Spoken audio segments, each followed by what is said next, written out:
Let's be honest, most of the cameras that are released nowadays should not even exist.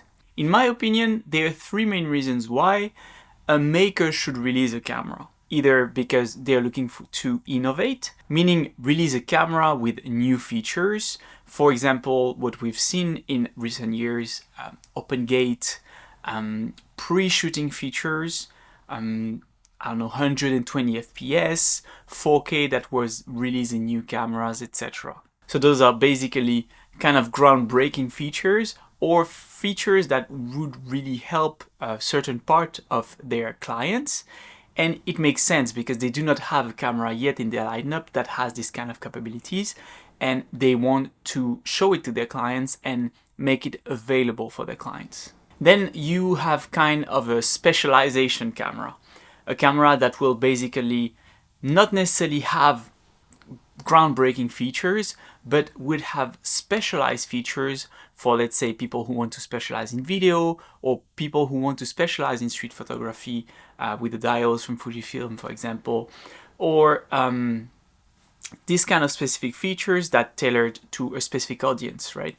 If you want a cinema camera, you want something that is production ready with a box, with SDI, with very specific input and output, V-mount, etc.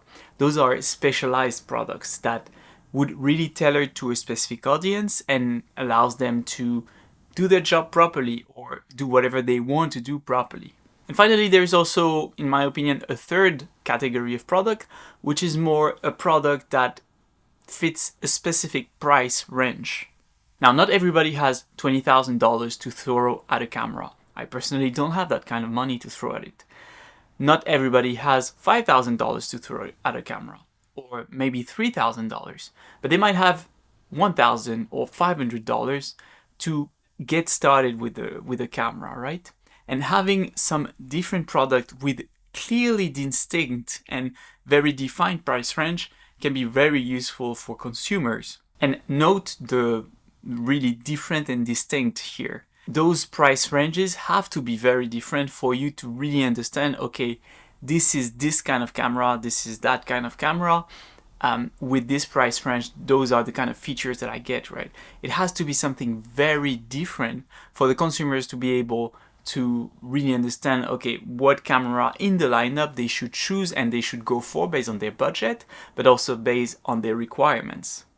And those are basically the three kind of new products that for me make sense for a camera making company, right? But what we have seen over the last years is something very, very different. So let's go back to the 3 points that I just talked about. Innovation. Well, lately, less and less innovation has reached the market, right? What we see is that makers nowadays recycle more and more technologies, more and more sensors, more and more chips that they put in the cameras to basically have a line of product that is pretty much the same capabilities and that they will more or less limit depending on the type of product that they want to release, right? There is less and less innovative products that really push the technology and really try to go further and beyond in terms of what they're capable of doing. But it's more and more, let's just grab the basic camera that we have and just recycle it and change a little bit the layout or change a little bit the capabilities and call it another product, right? It's more and more that kind of behavior that we see from the makers. And that for me doesn't cut it. But of course it depends on the two other categories that we're going to talk about after. But if it's just to transform one product into 3 variations of the same product, it doesn't make sense to me. Most of the time, the difference that you see in terms of products nowadays is software, right? A little, I don't know, a firmware could basically transform your camera that is 3 years old to your newest camera, but they just don't do it because they don't want to do it and they want you to buy the newest product that pretty much has nothing new except a few gimmick features here and there. So that's my first point, is that innovation is kind of not happening anymore that much. And not only that, but the innovations that we see are not the kind of innovations that most people need, right? If you look at consumer products, some innovation that we see nowadays is like, okay, they're pushing 8K. Most consumers don't need 8K. Okay, the prosumers categories, some prosumers might need it, but the people that they design their product for don't necessarily need the 8K, right? But something different like, I don't know, the OpenGate, for example, that was a good innovation to have. Stack sensor, that's a good innovation to have. Global shutter, that's a good innovation to have, right? That's something that is a technology that is tailored for an audience that will help them with their issue. 8K, okay, maybe you're gonna say, okay, but that's tailored for an audience too. True, but at the end of the day, most of the people don't need that, in my opinion. So they are trying to push innovation and push some tiny features to basically say, okay, we did something new, but at the end of the day, the features that they push don't seem to have a huge impact. Like it was the case with the introduction of like the 4K everywhere, basically, the introduction of the 422 or the 10-bit colors. There's so many things that were pushed more and more in terms of technology that is now they kind of slowing down, and they're trying to basically introduce some gimmick features here and there and try to differentiate their camera like that. Now, if we talk about specialization, I think that specialization nowadays is kind of overused. And let me explain.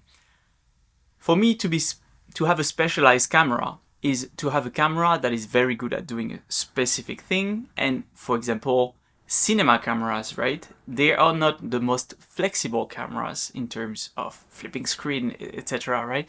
They are cameras that are dedicated for production, to be robust, to allow you to have specific input ports and output ports as well, and really to give you a form factor that is easy to mount and easy to adapt depending on your needs, right?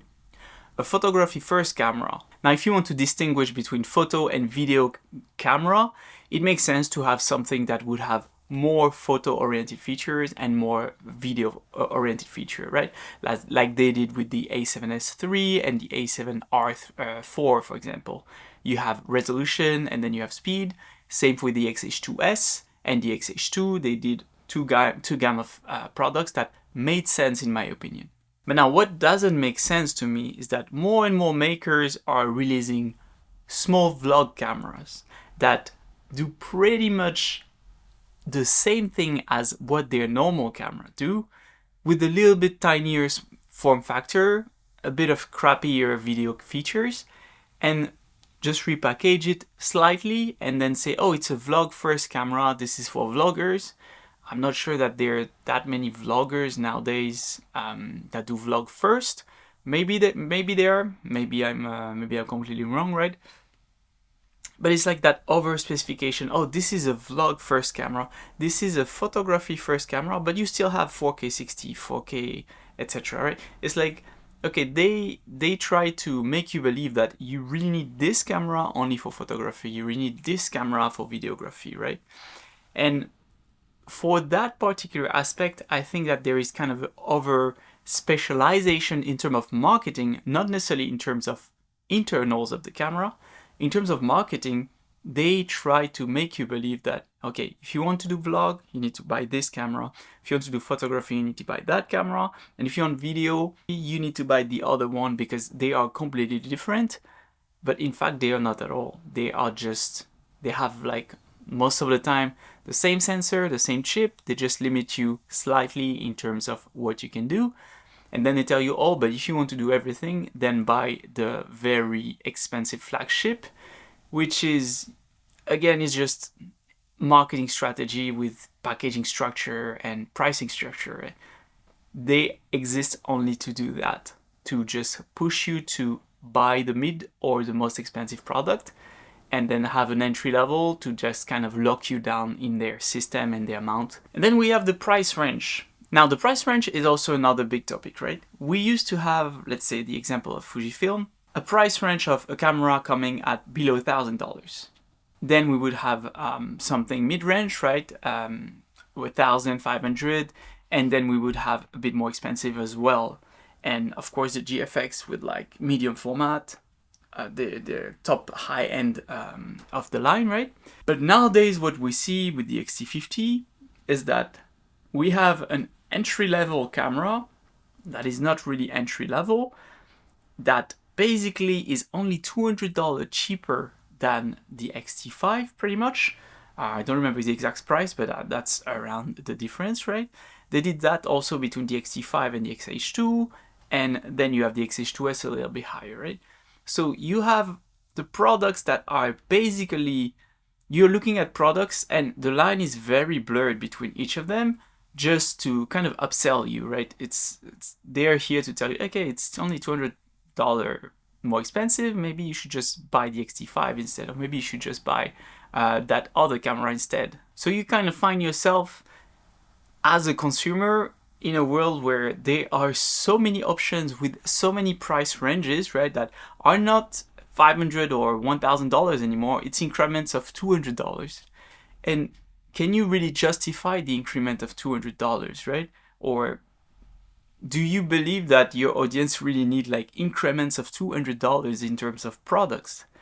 I don't think so, but I think it's just, just a pricing strategy to push you to, at the end, just buy the $200 more camera. That way you will make sure that it will fit your needs just in case, right? And to come back to the differentiation between the products, again, it's very gimmicky the way they differentiate nowadays cameras, right? Between the ZV-E1 or the other cameras out there, or like for Sony, you know, like you have the ZV-1, you have the A7C, the A7C2, etc.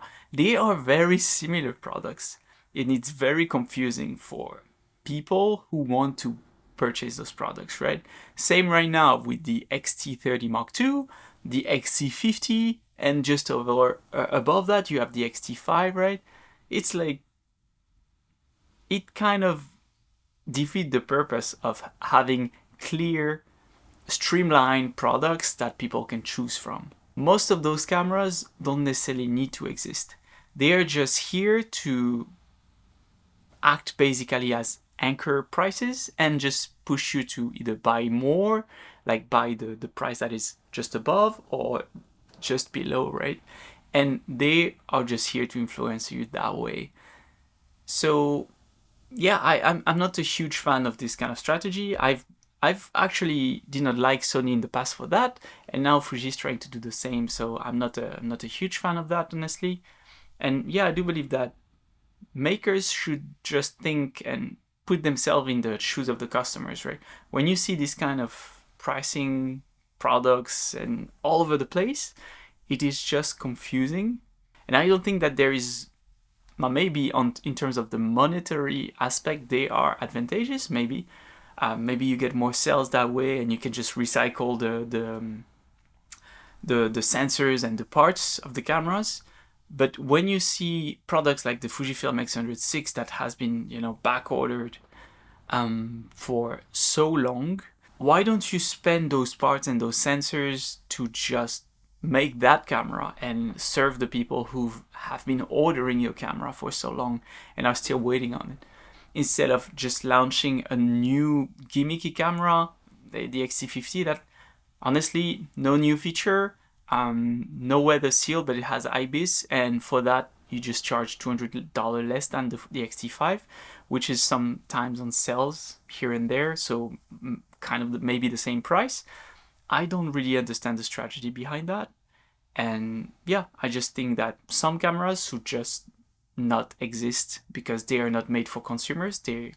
Honestly, I'm not sure what they are made for, if it's just to get a quick cash grab or to just an incentive for your consumers to just buy the model on top of it.